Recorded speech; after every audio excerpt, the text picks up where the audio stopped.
अल्लाह ताला ने कुरान में कहा वज़कुरू निअमतल्लाहि अलैकुम इज़ कुंतुम अअदाअन फ़अल्लफ़ बैन क़ुलूबिकुम फ़अस्बहतुम बिनिअमतिही इख़वाना। परवरदिगार ने इसको निअमत करार दिया, तुम अल्लाह के फजल से भाई भाई करार पाए हो। क्यों हो? अरब का मुसलमान अजम का भाई है, अजम का मुसलमान अरब का भाई है, बर्रे सगीर का मुसलमान बर्रे कबीर के मुसलमान का भाई है, और बर्रे कबीर का मुसलमान बर्रे सगीर के मुसलमान का भाई है। क्यों क्यों क्यों?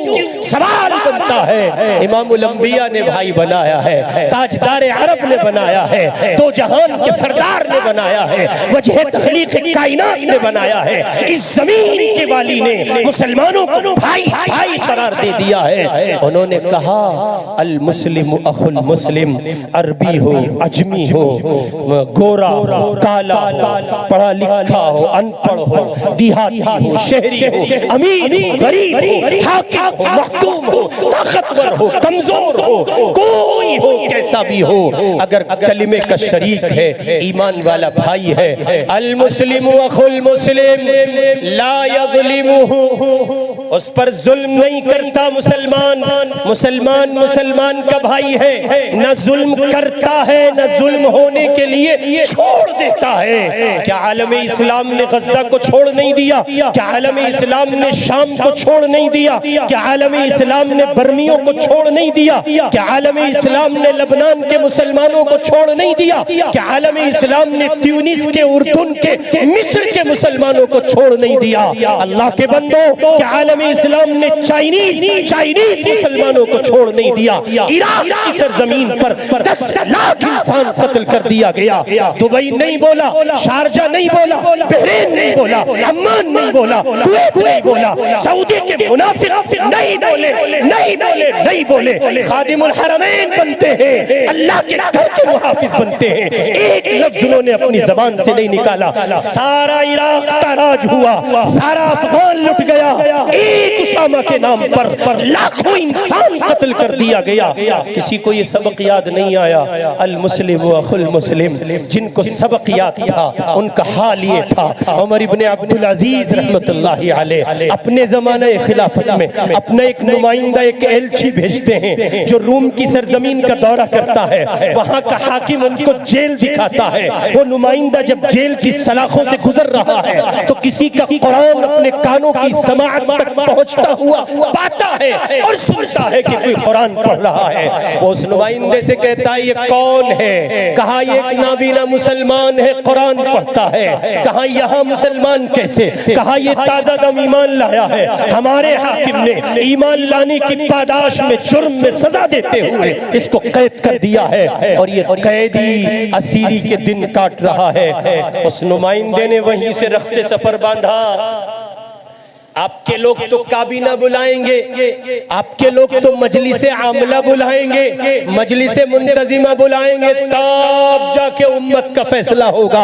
उमर इब्ने अब्दुल अजीज ने आमला नहीं बुलाई, मुंतजिमा नहीं बुलाई, काबीना नहीं बुलाई। उमर इब्ने अब्दुल अजीज को नुमाइंदे ने इत्तिला दी, एक मुसलमान है, नाबीना है, मैंने यहाँ की जेल की सलाखों में कुरान पढ़ता हुआ उसे पाया है। जुर्म उसका ये है, वो कहता है अशहदु अल्ला इलाहा इल्लल्लाह व अशहदु अन्ना मुहम्मदुर रसूलुल्लाह। ऐ खलीफा वक्त, उसको इस बात की सजा दी जा रही है कि वो मुसलमान है। उमर इब्ने अब्दुल अजीज ने खत लिखा और रोम के हाकिम को मुखातब करके कहा कि मेरी इस चिट्ठी के मिलने से पहले पहले या उस मुसलमान को रिहा कर दिया जाए, वरना एक ऐसा लश्कर जर्रार लेकर उमर इब्ने अब्दुल अजीज आ रहा है, उसका पहला सवारी तेरी जमीन पर होगा, उसकी आखिरी सवारी मदीना तैयबा की जमीन पर होगी और तेरे वजूद को सफ़हे हस्ती से मिटा दिया जाएगा। मुझे और आपको ये सबक याद है, कुरान ने ये सबक मुझे और आपको पढ़ाया। इन्नमल मुमिनूना इख्वतुन फअस्लिहू बैना अखवैकुम वत्तकुल्लाह लअल्लकुम तुरहमून। इस सबक के याद होने पर, इस सबक को जिंदा करने पर अल्लाह अपनी जानिब से रहम का वादा करता है। इसलिए अर्ज कर रहा हूं मुआशरे में पाया जाने वाला एक बहुत बुनियादी जुल्म और गुनाह इस्लामी उखुवत से मुसलमानों का भागना, अपने भाइयों को बेयारो मददगार छोड़ना। इस सबक को जिंदा कीजिए। इस सबक का नाम है उखुवत इस्लामी। मुसलमान कोई हो, कैसा हो, कहीं हो, गोरा काला, अमीर गरीब, हाकिम महकूम, ताकतवर कमजोर, बादशाह या रियाया, गालिब या कोई हो, कहीं हो, मुसलमान है, अल्लाह का बंदा है, ईमान वाला है। उसका ख्याल रखना, उसकी दिलजोई करना, उसकी मदद करना, उस पर जुल्म न होने देना, उसके लिए उठ खड़ा होना दुनिया के तमाम मुसलमानों के जिम्मे वाजिब है, फर्ज है। अगर वो इस फर्ज से भागते हैं अल्लाह की अदालत में मुजरिम करार पाएंगे।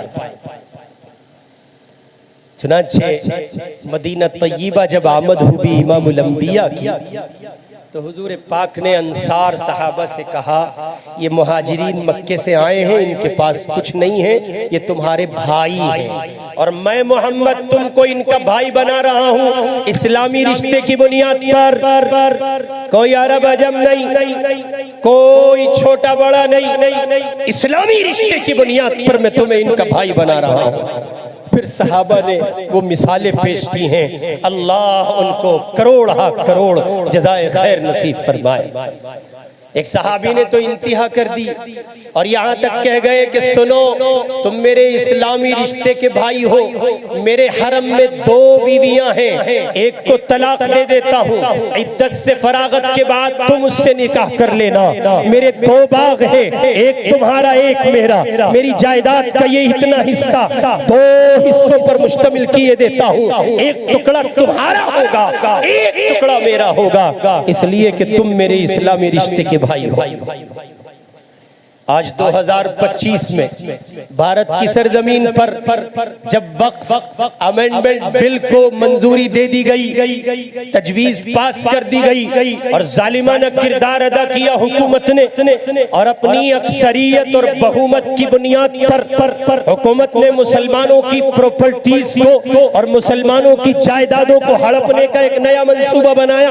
और यही हुआ था रशिया के कम्युनिज्म के 70 साला दौरे इख्तिदार में उन्होंने औकाफ को हड़प किया था, फिर मस्जिदों को बंद किया गया, मदरसों को बंद किया गया, खानकाहों को बंद किया गया। हुकूमत हिंद उसी रविश पर चल रही है, मचल रहे हैं अकाबिर पर्सनल्लाह बोर्ड, तड़प रही है जमईयत उलमाए हिंद और मचल रहे हैं मशाइख, मचल रहे हैं दीवाने, तड़प रहे हैं अहलुल्लाह। ठीक है, हुकूमत जो कर गई सो कर गई, लेकिन अफसोस की बात है तब जिगर छलनी होता है, तब कलेजा मुंह को आता है, उस वक्त रूह कांपती है, उस वक्त वजूद लरज़ जाता है जब हम देखते हैं टीवी की स्क्रीन पर कुछ मुसलमान हैं जिन्होंने टोपी भी पहनी है, जिन्होंने कुर्ता भी पहना है, पाजामा भी पहना है, हमामे भी पहने हैं। वो मुनाफिक मुसलमान, वो लबादा पहने हुए मुसलमान, वो कहते हैं कि प्राइम मिनिस्टर का कदम इंतहाई लायक तहसीन है। हम कहते हैं तुम कौम के गद्दार हो,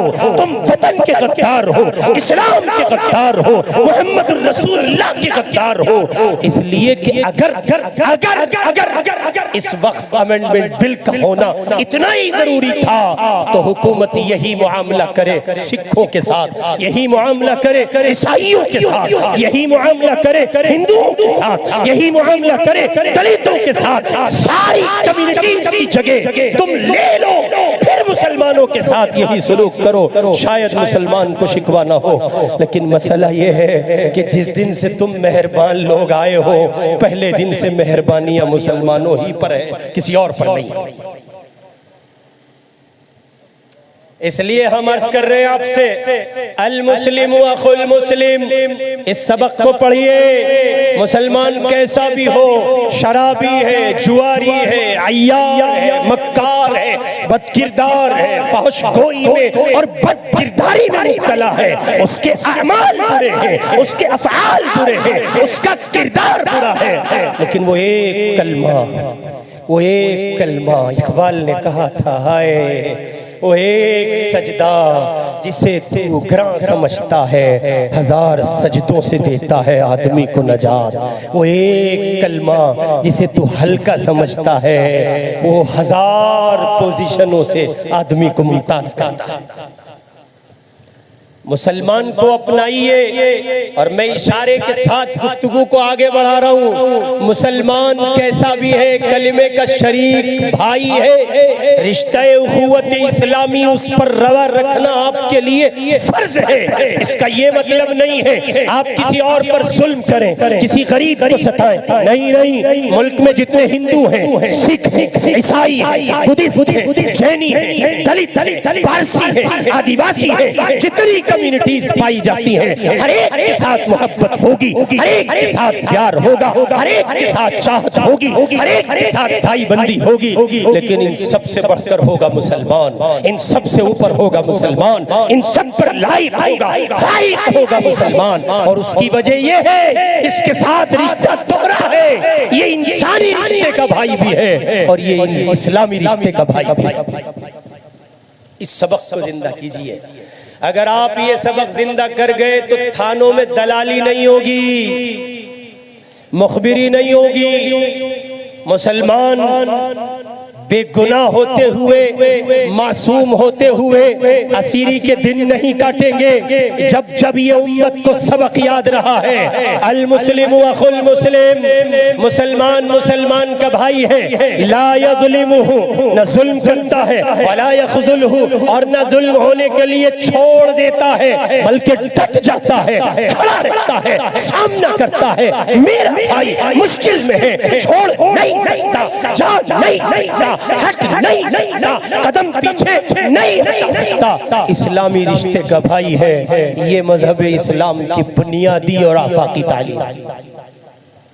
आज अगर ये सबक जिंदा रखा गया होता और सारे के सारे 57 मुस्लिम मुल्क इकट्ठे खड़े होकर एक साथ इस्राइल की जमीन पर थूकते, तो मुझे उम्मीद है कि वो सारा का सारा गासिब मुल्क एक लम्हे में तहो-पाला हो गया होता। वो जमीन में सबसे बड़े जलील लोग हैं जिन्हें यहूदी कहा जाता है। कुरान ने नहीं सुना आपने क्या कहा, दुरिबत अलैहिमुज़ ज़िल्ला वल मस्कना वबाउ बिग़ज़बिन मिनल्लाह, जिन पर अल्लाह की लानत है, रसूल की लानत है, कुरान की लानत है, जिल्लत जिनका मुक़द्दर है। आज अगर वो सर पर चढ़कर बैठे हैं, इसलिए बैठे हैं कि उनके मुकाबले में जो गयूर खड़े हैं, उनके अपने उनके साथ नहीं है।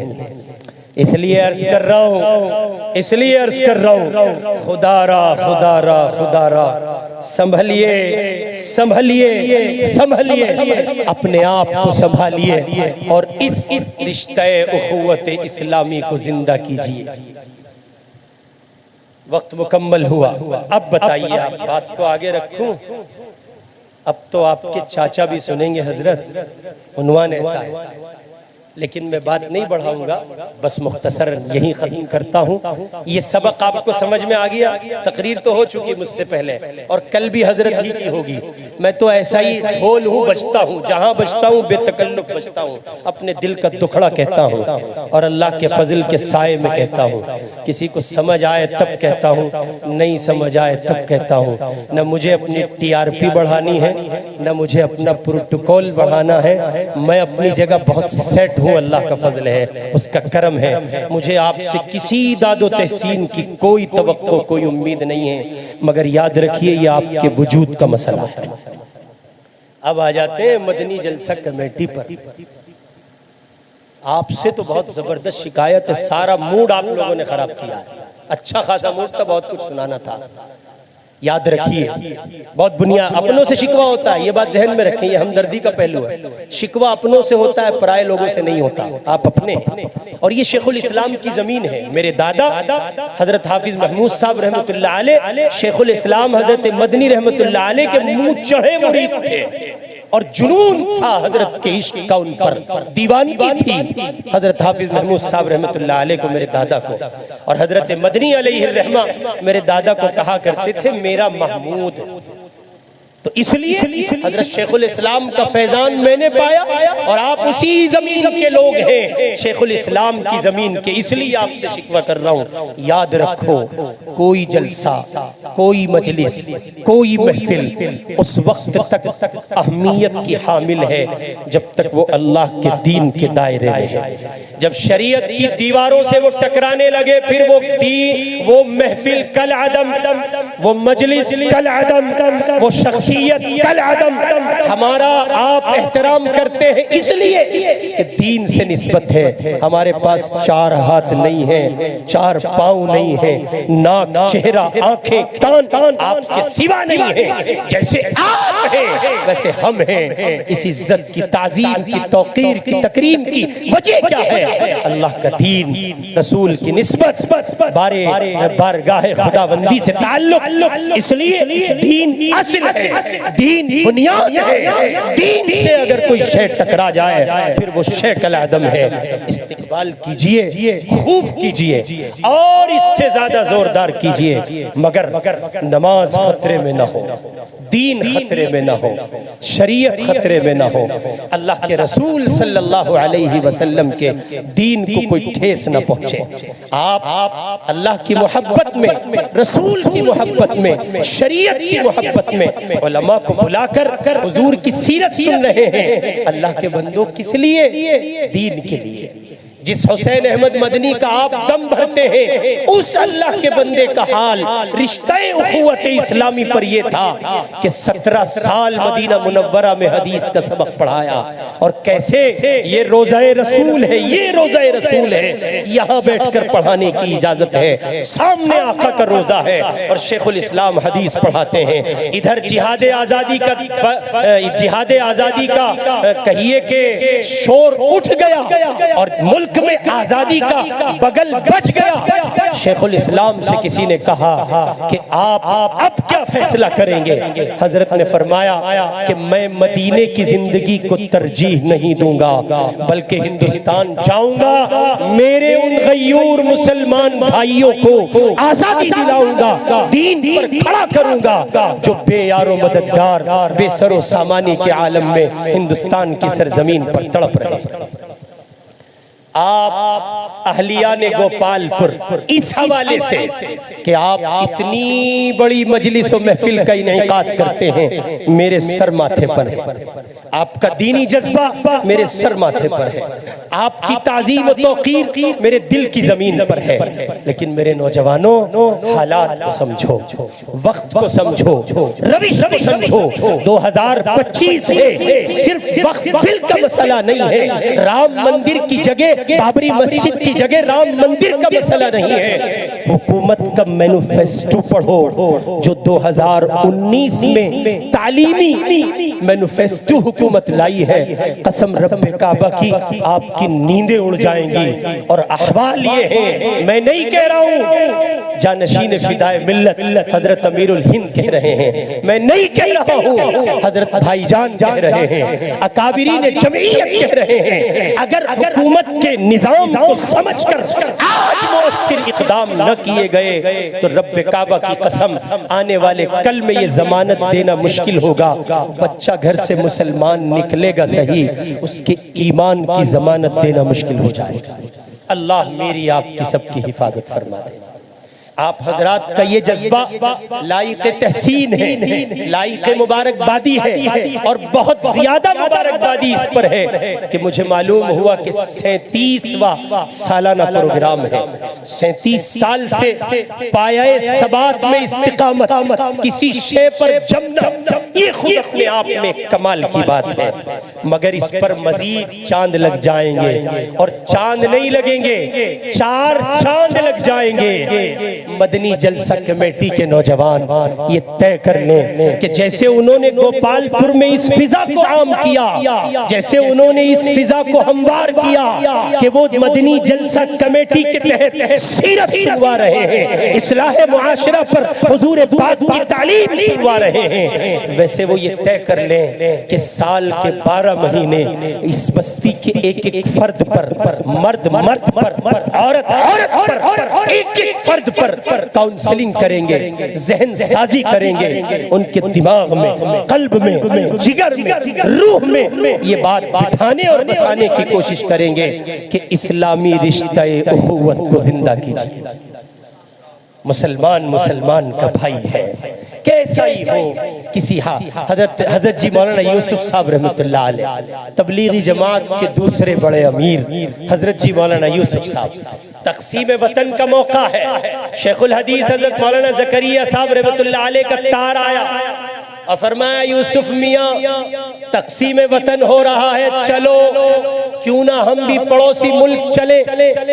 तो कहा था उस मर्द कलंदर ने निजामुद्दीन की सरजमीन पर बैठकर कि भाई जी, हजरत शेखुल हदीस उनके खुसर भी होते थे और रिश्ते के एतबार से वो भाई भी होते थे। कहा भाई जी बात ये है कि मैं इन लाखों मुसलमानों को सिसकती हुई पोजीशन में ईमान की इस जां बलब कैफियत में तन्हा छोड़कर पाकिस्तान मुंतकिल नहीं हो सकता। इसलिए हम आपकी खिदमत में बसद एहतराम अर्ज कर रहे हैं, इस रिश्ता-ए-उख़ुवत इस्लामी को जिंदा कीजिए। और जहां तक ताल्लुक है इस बात का कि आप क्या कर सकते हैं गज़ा के मुसलमानों के लिए, आप गज़ा के मुसलमानों का तज़किरा आम कर सकते हैं, क्या ये नहीं किया जा सकता? क्या फिलिस्तीन को जिंदा अपने तज़किरे, अपनी गुफ्तगू, अपनी बात, अपने लहजे, अपने सलीके, अपने शुऊर के साथ नहीं रखा जा सकता? क्या अपने घर बैठकर दस्तरखान पर अपनी बीवी, अपने बच्चों, अपने भाइयों, अपने माँ बाप के सामने उनका तज़किरा नहीं किया जा सकता? और ये नहीं कहा जा सकता मेरे बच्चों, मेरे भाइयों, मेरी बहनों, वो दूर एक बस्ती है जिसका नाम गज़ा है, वहां के मुसलमानों ने वो कर्जे भी चुकाए हैं जो उन पर वाजिब नहीं थे। क्या ये नहीं कहा जा सकता? बिल्कुल कहा जा सकता है। फिलिस्तीन को जिंदा रखिए। इस जिंदा रखने का माना है उनके तज़किरे को बढ़ा दीजिए, उनकी रुदात सुनाइए, उनके अहवाल अपने बच्चों को बताइए और उनको जिंदा रखिए। इस तरह अपनी नस्ल को कहिए 14 सदी पहले के मोहम्मदुर रसूलुल्लाह के सहाबा के नकूश अगर कहीं देखना चाहते हो तो आज भी तुम्हें वो फिलिस्तीन की जमीन पर देखने को मिल जाएंगे। सैयदना अली कहते हैं तीर लग गए, सहाबा ने निकालने की कोशिश की, हजरत अली ने कहा ठहरो, अभी तो दर्द ज्यादा होगा। अल्लाहु अकबर, अली नमाज की नीयत बांध लेता है, फिर निकालना, फिर दर्द नहीं होगा। ये मंजरनामा आज की तारीख में अगर कहीं प्रैक्टिकल देखने को मिल सकता है तो गज़ा की सरजमीन पर है, जहां कटे पिटे हाथों में तस्बीह पाई जा रही है, वजूद पर मुसल्ला पाया जा रहा है। ईद की नमाज पढ़ने जाते हुए सिसकते बच्चों के हाथों में जा नमाजें बताती हैं कि ये अहद सहाबा के वो गयूर रूहें हैं जो उस जमाने में रोक ली गई थी, आज भेज दी गई ताकि लोगों को बताया जा सके मोहम्मद के सहाबा को देखना हो तो इनको देखो। पहला काम गज़ा के मुसलमानों की ताउन की शक्ल में उनको जिंदा रखिए और जिंदा रखा जाएगा तज़किरे के साथ, उनकी कुर्बानियों के साथ। पढ़िए, नौजवानों से अर्ज करूंगा पढ़िए। अगर आप किताब पढ़ सकते हो बाई बुक तो किताब पढ़िए। एक नहीं, दो नहीं, हजारों लाखों किताबें लिखी गई हैं गज़ा के मुसलमानों की खूनी दास्तान पर। और अगर आप नहीं पढ़ सकते किताब खरीद कर तो गूगल पढ़िए, गूगल कर लीजिए, गूगल आपको मवाद फराहम करेगा। और दूसरे नंबर पर उनकी जानिब से सदकात दीजिए, खैरात दीजिए, अतियात कीजिए। और तीसरे नंबर पर कभी कभी खाना होते हुए खाना छोड़ दो। आप जानते हैं क्यों? इसलिए नहीं कि आपके खाना छोड़ने से उनको मिल जाएगा, नहीं नहीं नहीं नहीं, बिल्कुल नहीं। आप अपने ज़मीर की अदालत में आज़ाद हो जाएंगे, आप अल्लाह की अदालत में आज़ाद होंगे। दस्तरखान पर हैं, लुक़मा भी उठा लिया है, खाना आपके सामने है, सालन में लगा चुके हैं, मुंह तक लाए थे, वापस रख दीजिए ये सोचकर कि गज़्ज़ा के भूखों ने नहीं खाया, चलो आज मैं उनकी इज़हार यकजहती में नहीं खाता। ये एक वक्त का इख्तियारी फाका अल्लाह की अदालत में मुझे और आपको मुजरिम बनाने से बचा ले। चौथा बुनियादी काम उनके लिए कुरान पढ़िए। उन्होंने वो कर्जे भी चुका दिए जो उनके जिम्मे वाजिब नहीं थे, वो कर्जे भी उन्होंने चुका दिए। एक बच्ची कहती है अब हमारे लिए दुआओं को भी हाथ ना उठाना, इसलिए कि तुम्हारी निफाक से भरी दुआओं की हमें जरूरत नहीं है। कल रात जो बमबारी हुई है उस पर चीख कर कहते थे रब्बी अकीम साआ, अल्लाह कयामत ले आइए, अब जमीन पर कयामत के सिवा कुछ नहीं बचा है। अगर यूं ही मरना ठहरा तो रब्बा आप जमीन पर कयामत बर्पा कर दी। फिलिस्तीनी उसी तरह मुजाहिद हैं जिस तरह शेखुल हिंद मुजाहिद थे।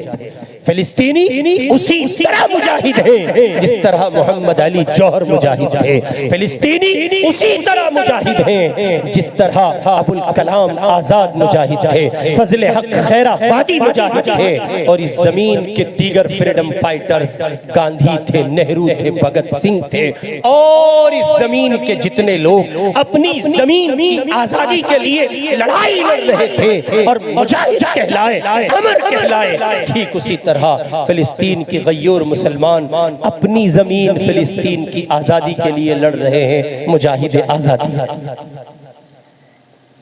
पांचवा बुनियादी काम रिश्ते उखुवत इस्लामी को जिंदा करते हुए इसराइल को अपनी जबान में जालिम कहिए, और उसके दो तरीके हैं। नंबर एक, उसकी मसनूआत का बाइकॉट कीजिए। फिर एक बहुत अहम पहलू की तरफ तवज्जो दिला रहा हूं। मसनूआत के बाइकॉट में इसका ख्याल रखिए कि जिन मसनूआत, जिन प्रोडक्ट्स के जरिए बाकायदा इसराइल की फौज को कंपनीज मदद करती हैं, उनका बाइकॉट फर्ज समझिए। हाँ, बहुत से ऐसे प्रोडक्ट्स हैं जो बिला वास्ता या बिल वास्ता किसी भी तरह फौज को सपोर्ट नहीं करते हैं और उनका बज़ाहिर कोई मुतबादिल भी नहीं है, तो उनको बदर्जे मजबूरी आप यूज कर सकते हैं। होना तो ये चाहिए कि आप उनकी मसनूआत का बिल्कुल लिया बाइकॉट कर दीजिए। और अगर ये नहीं कर सकते तो इतना जरूर कीजिए कि हुकूमत के रास्ते से इसराइल की फौज को जो रकम पहुंचती है और उसकी खरीदी हुई गोलियां जो फिलिस्तीनियों के सीने का हिस्सा बनती हैं, उससे कम अज कम मैं और आप पाक रह सकें, महफूज रह सकें। और इसी के साथ साथ दूसरी जुज़वी बात यह कि फिलिस्तीनियों के लिए दुआएं करते हुए अपनी अपनी ज़बान, अपने अपने कलम और अपने अपने असर और रसूख की रोशनी में दुनिया के इंसानों को बताइए फिलिस्तीनी मजलूम है और जालिम इसराइल। और ये बड़ा काम होगा। हमारे मुल्क में सारे बिरादराने वतन फिरका परस्त नहीं है। हमारे मुल्क के सारे बिरादराने वतन दंगा नहीं चाहते, फसाद नहीं चाहते। बड़ी तादाद अमन पसंदों की है, मोहब्बत का दम भरने वालों की है, प्यार का दीप जलाने वालों की है, चाहत की दुनिया आबाद करने वालों की है। इसलिए मेरी आपकी जिम्मेदारी है कि मैं और आप इसको लाजिम करें कि फिलिस्तीनियों की मोहब्बत, उनकी हमीयत और ईमानी गैरत से सरशार होकर हमारे हिंदुस्तान के बिरादराने वतन भाइयों को ये बताएं कि हम जिन फिलिस्तीनियों का समर्थन करते हैं बिला वजह नहीं करते, वो मजलूम है और इसराइल जालिम है। और ये बात भी अर्ज कर दूं कि इस जमीन का ये खासा रहा है हिंदुस्तान का, ये पहले दिन से फिलिस्तीन के साथ खड़ा रहा है। ये बात कही थी, सबसे पहले प्राइम मिनिस्टर जवाहरलाल नेहरू ने, और उसके बाद के जितने प्राइम मिनिस्टर रहे अटल बिहारी वाजपेयी वजीर आजम बने, उन्होंने लाल किले की फसील से खड़े होकर ये बात कही थी, इसराइल जालिम है और फिलिस्तीन मजलूम है, और हिंदुस्तान हमेशा मजलूम के पक्ष में खड़ा रहता है, वो कभी जालिम का साथ नहीं देता है। मेरे और आपके जिम्मे 3 पहलुओं से ये जिम्मेदारी बनती है। नंबर 1 रिश्ते उखुवत इस्लामी, नंबर 2 रिश्ते उखुवत इंसानी, नंबर 3 हमारे मुल्क का, हमारे इस अजीम हिंदुस्तान का, इस इंडियन कल्चर का, यहाँ की सकाफत और तहजीब का ये खासा है, ये हमेशा मजलूम की पुष्ट पर खड़ा होता है, जालिम का साथ नहीं देता। बेइंतहा बेइंतहा बेइंतहा मुबारकबादी उस मदनी जलसा कमेटी के लिए जिसने 37 साल के तवील अरसे पर इस्तिकामत के साथ खड़े रहकर इस पहलू को जिंदा किया और लोगों को सीरत सुनाने, इस्लाह मुआशरा की डगर को हमवार करने और उसकी राहों को गुलिस्तान बनाने का बेड़ा उठाया हुआ है। अल्लाह रब्बुल इज्जति वल जलाल आप हजरात की मेहनत को बेहद कबूल फरमाए।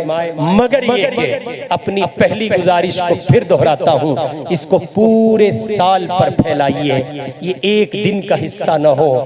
हर गुजरता हुआ दिन हुजूर पाक सल्लल्लाहु अलैहि वसल्लम की तालीमात की रोशनी में आपके यहाँ जलसे सीरतुन नबी का दिन हो, जलसे इस्लाह मुआशरा का दिन हो, आपके नौजवानों की फिक्र सालिह हो, उनके जज्बात ईमानी हो, उनमें रिश्ते उखुवत इस्लामी परवान चढ़ता हो, वो अपने मुल्क हिंदुस्तान के लिए जीने और मरने दोनों कैफियत पर तैयार रहते हो, और इस अजीम मुल्क हिंदुस्तान की कुर्बानी के लिए, इसको ऊर्जा पर ले जाने, एक नई दिशा में ले जाने के लिए उसी तरह खड़े रहते हो जिस तरह जिस अजीम हस्ती की निस्बत पर हम और आप यहाँ जमा हैं, यानी हजरत शेखुल इस्लाम हजरत मौलाना सैयद हुसैन अहमद मदनी रहमतुल्लाह अलैह जैसे अपने वतन के लिए वो मर मिटे थे, वैसे मैं और आप उनके नुकूश को अपनाएं। बिलखुसूस जलसा सीरत कमेटी के नौजवान इस रविश को अपनाएं। शेखुल इस्लाम का ये खासा है, वो एक वक्त में इमाम भी हैं, फकीह भी हैं, मुहद्दिस भी हैं, मुजाहिद भी हैं, आशिक रसूल भी हैं, सोशल वर्कर भी हैं, जमात के अमीर भी हैं, वक्त के लीडर भी हैं। वो एक ही वक्त में समाजी, सियासी, सकाफती, तहजीबी तमाम पहलुओं को उजागर करने वाले हैं, और इन सब से बढ़कर वो अल्लाह का मर्द कलंदर बंदा रात की आखिरी पहर उठकर अल्लाह के हुजूर रोने वाला भी है। शेखुल हदीस मुहद्दिस असर हजरत मौलाना ज़करिया साहब रहमतुल्लाह अलैह कहते हैं कि शेखुल इस्लाम जब रात में रोते थे तो ऐसा लगता था जैसे हांडी खोल रही हो, ऐसा रोते थे। इसलिए उस अजीम हस्ती की निस्बत पर उन तमाम सिफात को अपने वजूद का हिस्सा बनाइए जो सिफात उस अल्लाह के मर्द कलंदर बंदे में पाई जाती थी। ये कुछ गैर मुरत्तब सी बातें इस गुनहगार ने आपकी खिदमत में रखी हैं। अल्लाह अमल की तौफीक अता फरमाए। व आखिरु दावाना अनिल हम्दुलिल्लाहि रब्बिल आलमीन।